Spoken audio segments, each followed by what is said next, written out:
कि सख्त हालात से नहीं डरते, जुल्म की रात से नहीं डरते।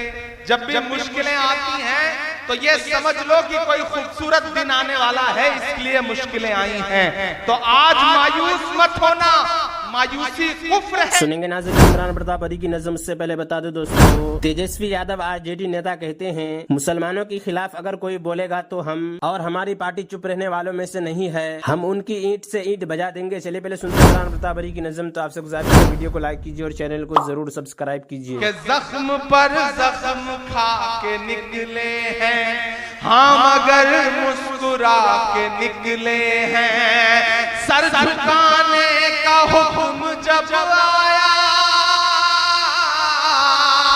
सर झुकाने का हुक्म जब आया, और भी सर उठा के निकले हैं। नारे हक लगा के निकले हैं, नारे हक लगा के निकले हैं। और अब ये मिसरे कि सख्त हालात से नहीं डरते। पढ़ मैं रहा हूं, ये मिसरे हैं किसी और के लिए। वो बोल रहा है कि सख्त हालात से नहीं डरते, जुल्म की रात से नहीं डरते। जब भी मुश्किलें आती हैं तो ये समझ लो कि कोई खूबसूरत दिन आने वाला है, इसलिए मुश्किलें आई हैं। तो आज मायूस मत होना, मायूसी कुफ्र है। शिवपुर वालों, उदास और मायूस होने की जरूरत नहीं है। जब भी मायूसी आएगी आपके अंदर कहीं ना कहीं उदासी आएगी, तो एक खूबसूरत सुबह आपका इंतजार कर रही है कि जुल्म की रात से नहीं डरते, सख्त हालात से नहीं डरते। तुमको तारीख ये बता देगी, तुमको तारीख ये बता देगी, हम किसी बात से नहीं डरते, हम किसी बात से नहीं डरते। जुल्म के हाकिमों को चेहरे पर आईना हम दिखा के निकले हैं, नारे हक लगा के निकले हैं, जख्म पे जख्म खा के निकले हैं। और ये जो चार मिसरे हैं, इस पर जो अपनी तालियां रोक सके वो मुझे रोक के दिखाए कि देखना इनकलाब आएगा। मेरा ईमान बोल रहा है, मेरा यकीन बोल रहा है कि देखना इनकलाब आएगा, हर सितम का जवाब आएगा, हर सितम का जवाब आएगा। अच्छे दिन का किए थे जो वादा, अच्छे दिन का किए थे जो वादा, उनका दिन भी खराब आएगा, उनका दिन भी हर सितम का जवाब आएगा। देख आएगा कि नहीं आएगा? सही कह रहा हूं कि नहीं कह रहा हूं? सही कह रहा हूं ना? तो मैं फिर से पढ़ता हूं, मुझे पीछे तक एक हाथ उठा करके दुआ चाहिए, क्योंकि जिस दौर में मैं बोल रहा हूं ये बोलना बहुत मुश्किल है। मुझको जालिम का तरफदार नहीं लिख सकते, कम से कम वो मुझे लाचार नहीं लिख सकते। जहां हथेली पे लिए बोल रहा हूं जो सच, उसको इस देश के अखबार नहीं लिख सकते। मैं हिम्मत कर रहा हूं कि देखना इनकलाब आएगा, हर सितम का जवाब आएगा। अच्छे दिन का किए थे जो वादा, अच्छे दिन का किए थे जो वादा, उनका दिन भी खराब आएगा, उनका दिन भी खराब आएगा। हम तो निकले हैं मुस्कुराते हुए। आपने देखा क्या शमीम के चेहरे पे कोई शिकन नहीं देखा ना? देखेंगे भी नहीं। आपने तमाम मुश्किलों में कभी देखा इमरान के चेहरे पे शिकन? नहीं। हम तमाम तरह की दुश्वारियां झेलते हैं लेकिन मुस्कुराते हैं।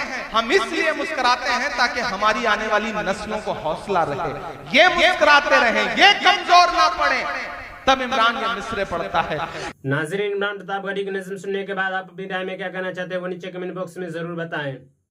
आइए दोस्तों, दीन की बातें किताब से ज़कात का बयान सुनते हैं। जिसके पास माल हो और उसकी ज़कात ना निकालता हो वो अल्लाह ताला के नज़दीक बड़ा गुनाहगार है। क़यामत के दिन इस पर बड़ा अजाब होगा। मसला, जिसके पास 52.5 तोला चांदी या 7.5 तोला सोना और 1 साल तक बाकी रहे तो साल गुजरने पर उसकी ज़कात देना वाजिब है, और अगर उससे कम हो तो उस पर ज़कात देना वाजिब नहीं। किसी के पास 8 तोला सोना या 4 महीने या 6 महीने तक रहा, फिर वो गुम हो गया और 2-3 महीने के बाद फिर मिला, तब भी ज़कात देना वाजिब है। गर्ज के जब साल के अव्वल व आखिर में मालदार हो जाए और साल के बीच में थोड़े दिन कम होने से ज़कात माफ़ नहीं होती। मसला, किसी के पास 8-9 तोला सोना था लेकिन साल गुजरने से पहले जाता रहा, पूरा साल नहीं गुजरने पाया तो ज़कात वाजिब नहीं।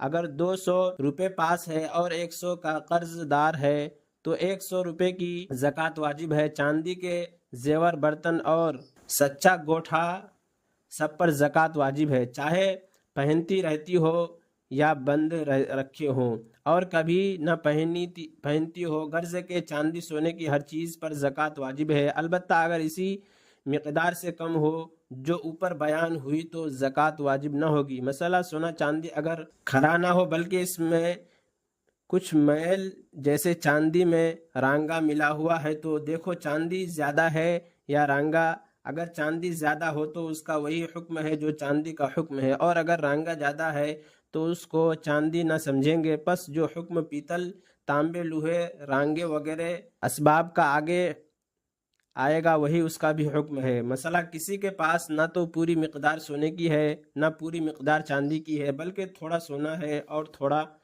चांदी, तो अगर दोनों की कीमत मिलाकर 52.5 तोला चांदी के बराबर हो जाए या 7.5 तोला सोने के बराबर हो जाए तो ज़कात वाजिब है।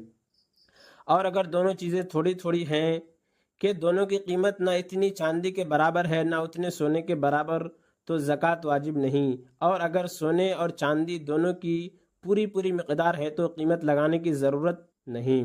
मसला, किसी के पास 100 रुपये ज़रूरत से ज़ायद रखे थे, फिर साल पूरा होने से पहले 50 रुपये और मिल गए तो इन 50 रुपये का हिसाब अलग न करेंगे बल्कि इसी 100 रुपये के साथ उसको मिला देंगे। और जब इन 100 रुपये का साल पूरा होगा तो पूरे 150 की ज़कात वाजिब होगी।